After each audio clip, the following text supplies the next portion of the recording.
But I've just come to a point where I prefer to spend my time as love. I don't like to give love an object, to be here, to be that, to love this, to love that, because I then have the risk of excluding something that deserves love from my sphere of love. Spirit bird, she creaks and groans, she knows she has seen this all before. She has seen this all before. She has. Spirit bird, she creaks and groans, she knows she has seen.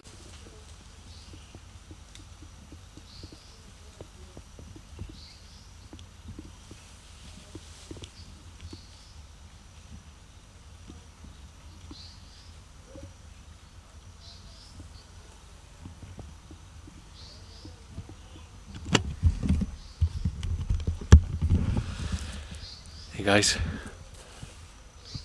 I've got company, as you can see, and very happy to see them.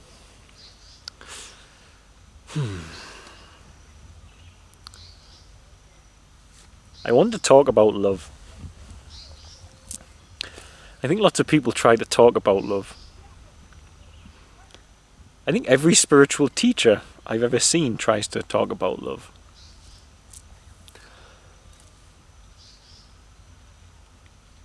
And love seems to come so natural to humanity. To all of us. At some point in our lives, love comes natural, as children, etc. Even the people who do the most heinous things as adults, at one point they were an innocent, loving child. So what is it about the fact that we have the capacity for love, but we're not using it? What is it about our species that makes us not use it? And this is where understanding the concept of taking no thought comes in. It's not that you live your whole life thoughtlessly. But every human has a capacity for love. But the problem that we face is very few humans become love, because their love instead is assigned to objects. And when the object of your love is a person, your family, or a cause, or in the environment, or our animal brothers and sisters, which I'm being watched by plenty here at the moment, be they yourself, be they something you're passionate about, art, poetry, whatever, then your love is passing through your filter, because to have an object for your love, it must pass through your mind. Now, there's nothing wrong with that, and it's needed. But the difference is that when we choose an object of our love, and when we choose to focus our love on certain topics, objects, passions, or persons, or things, then actually we can segregate where our love can go to. But what if you can come to a state where love that travels through you has no object? What if you can come to the state where your love has no object and you then just are love? What if you can just be love? You don't need to love this, you don't need to love that, you don't need to love that. You can just be love. And that's why we see on the planet, our love is, in some people, our love can be so intense and so pure towards certain persons, and yet we can exclude other persons from that love. Our love can be so pure towards certain species, and yet we can choose to exclude other species from that love. But when you come to a state where you are love, when you are living in the present moment, and you can enter a point where you're not labeling, you're not opinionating, you're not holding on to that this is yours and this is yours, or this is how you are and this is how you are. And you fill up with this amazing loving feeling and you become love, then nothing can be excluded from your sphere of love. It can't happen. As I walk through here in that state of love, nothing can be excluded from that love, nothing whatsoever. But a man, however, walking through here, who loves his family and is a good man and loves his family, etc., and focuses his love, he might look upon some of these beautiful animals that are surrounding me in these trees now, these monkeys here, and he might think, I know that I can kill that and eat it and it'll taste okay.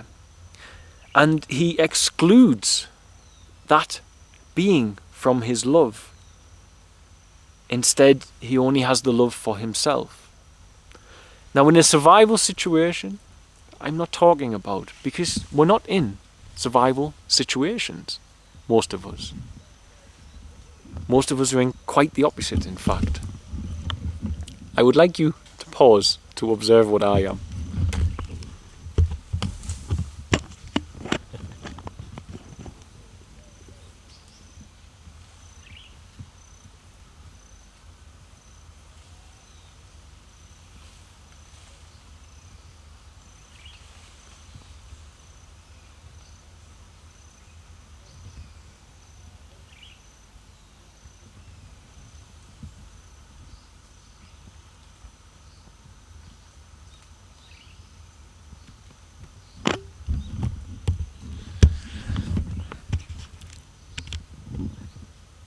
Sorry guys, badly filmed video, I'm sure. However, there's a baby above me. It's very distracting while you're trying to make a YouTube video. They're knocking fruit down on my head. Where are you?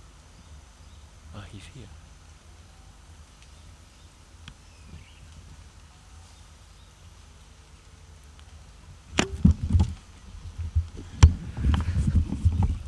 Those beautiful beings are bringing me great joy. And as I walk through here, I can act out of compassion. And I am no different to a man who might want to kill them anatomically. But I've just come to a point where I prefer to spend my time as love. I don't like to give love an object, to be here, to be that, to love this, to love that, because I then have the risk of excluding something that deserves love from my sphere of love. And when you exclude things from your sphere of love, we see things forming like the horrendous animal agriculture that we have on the planet.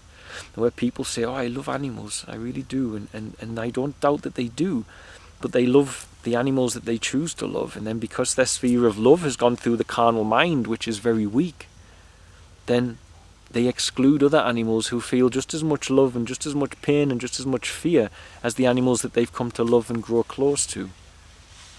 But you get a person to enter the state where they are love, and that's the difference between people on the planet, is there are persons who enter into the state where they are love, and there are those who love. We all love.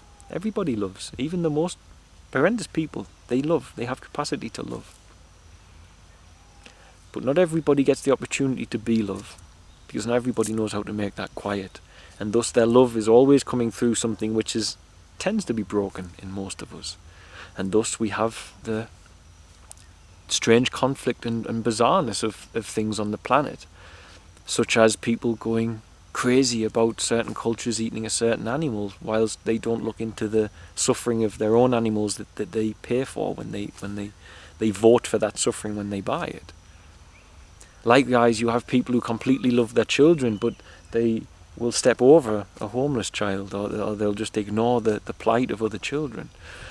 You'll have people who completely love their family and are devoted to them, but as they go up the street and they know there's a lonely old person, the sphere of love doesn't help them. And all you need to do is look at those examples and imagine the change in the world if the sphere of love of everybody embraced everybody. You wouldn't have lonely people, because someone would have immediate empathy. And it's not something that's an illusion to have. It's something that can be taught, because it's something that exists, but is blocked by the filter of the carnal mind, because the carnal mind is selective, and the carnal mind can be selfish, and the carnal mind can make excuses. The carnal mind, whereas love never does. Love makes no excuses. It's very patient. And it doesn't exclude anything from its sphere. It doesn't mean you're not loving if you exclude things from your sphere of love. It doesn't. It just means that you're dealing with this problem we're all dealing with, which is the carnal mind. And unfortunately, we've created a society based upon that predominantly. Not that it's your enemy, but that's the dominant thing. And if it controls you in a negative way, addiction, etc., then of course, then it's becoming your enemy. I've said this many times, but as you walk through life, if you can walk here, now, as love, no object of your love, you're not loving this, loving that, you just go about as love, you will make more moral decisions. You will make more righteous decisions. You will make more loving and empathetic decisions because you understood how to be love. And you stopped projecting your love as a mirror. You stopped funneling your love at objects and people and ideas. And you embrace it and be it. And that's a gift we humans have. We have a great potential for love. Great potential. But we humans, we can be love. Love need not have an object. There's monkeys jumping around the trees. They're very curious about. So I'm very blessed to live here.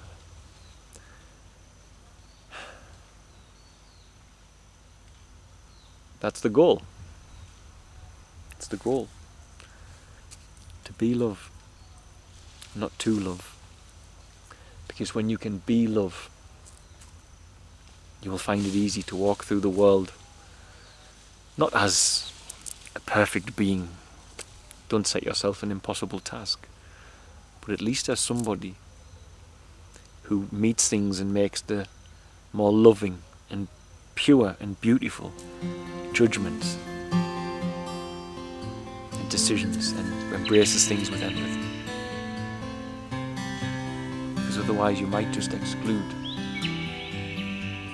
things from your love and your empathy that deserve it just as much as those things that you've included in your love and empathy. And the only difference I see in people is some people be the love, whereas others direct their love. So, hope that makes sense. Love you all.